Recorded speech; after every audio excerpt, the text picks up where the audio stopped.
ಪ್ರೀತಿಯ ಬಂಧುಗಳೇ, ಮತ್ತೊಮ್ಮೆ ನಮ್ಮ ಅಂತರದೃಷ್ಟಿ ಜ್ಞಾನ ಪ್ರಸಾರ ಯೂಟ್ಯೂಬ್ ವಾಹಿನಿಗೆ ತಮ್ಮೆಲ್ಲರನ್ನು ಬಹಳ ಪ್ರೀತಿಯಿಂದ ಸ್ವಾಗತಿಸಿ 2026ನೇ ವರ್ಷದಲ್ಲಿ ಮೊದಲೇ ವಿಡಿಯೋ ಇದು.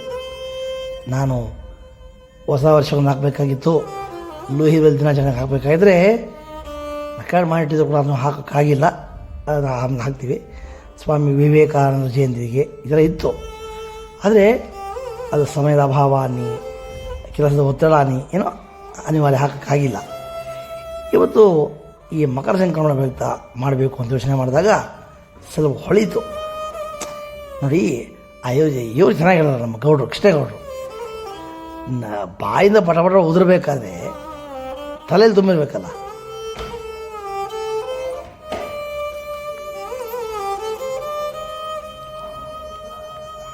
ಹಾಗಾಗಿ ಈಗ ಒಂದು ಕವನದ ಶೀರ್ಷಿಕೆ ಸಂಕ್ರಾಂತಿ ಬರಲಿ ಅಂತ. ಮನೆ ಮನಗಳಲ್ಲಿ ಶಾಂತಿ, ಪ್ರೀತಿ, ಅಂತಃಕರಣ, ಸತ್ಯ, ಸ್ನೇಹ, ಸಡಗರ ಸಂಭ್ರಮ ತುಂಬಿರಲಿ. ಕಷ್ಟ ಕಾರ್ಪಣ್ಯ ಕಾಯಿಲೆ ಕಸಾಲೆ ಕೆಟ್ಟ ಕೋಪಗಳು ಕರಗಿ ಹೋಗಲಿ. ರಮಣೀಯ ವಾತಾವರಣವು ರಾರಾಜಿಸುತ್ತಾ ರಂಜಿಸಲಿ. ರಕ್ಕಸದಂತಹ ರೋಗ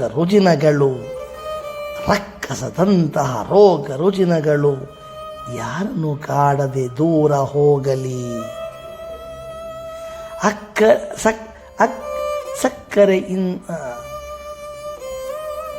ಸಕ್ಕರೆಯಂತೆ ಅಕ್ಕರೆಯಿಂದ ಬದುಕಿ ಬಾಳುವ ಬುದ್ಧಿ ಬೆಳೆಯಲಿ.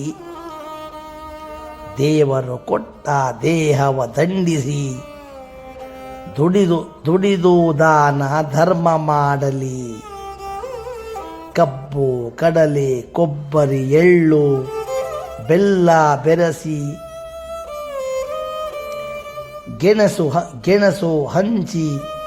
ಗೆಣಸು ಹಂಚುವ ಗಟ್ಟಿ ಮನಸ್ಸು ನಿಮ್ಮದಾಗಲಿ.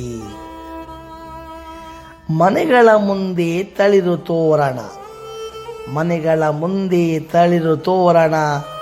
ಬಾಗಿಲ ಮುಂದೆ ರಂಗೋಲಿಯ ಬಣ್ಣ, ಬಂಧುಗಳೊಡನೆ ಭೂರಿ ಭೋಜನ, ಹಂಚುತ ಎಳ್ಳೋ ಬೆಲ್ಲಾನ. 3 ದಿನಗಳ ಸಂಕ್ರಾಂತಿ, ದನಕರುಗಳಿಗೆ ವಿಶ್ರಾಂತಿ, ಮಾಡುವರದಕ್ಕೆ ಪೂಜೆ ಆರತಿ, ನೆಲೆಸಲಿ ಎಲ್ಲೆಡೆ ಸುಖ ಶಾಂತಿ.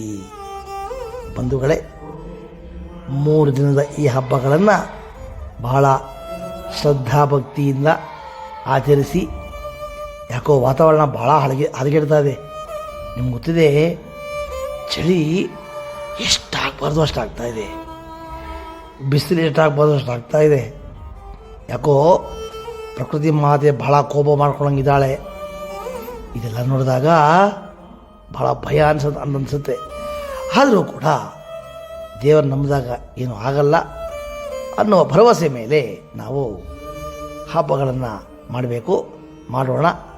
ಎಲ್ಲ ಆ ಭಗವಂತನ ಕೃಪೆಗೆ ಪಾತ್ರರಾಗಿ ಮತ್ತೊಮ್ಮೆ ತಮ್ಮೆಲ್ಲರಿಗೂ ಹಬ್ಬದ ಶುಭಾಶಯಗಳು ಹೇಳ್ತಾ ಈ ಸಂಚಿಕೆ ಮುಗಿಸಿ ನಮಸ್ಕಾರ.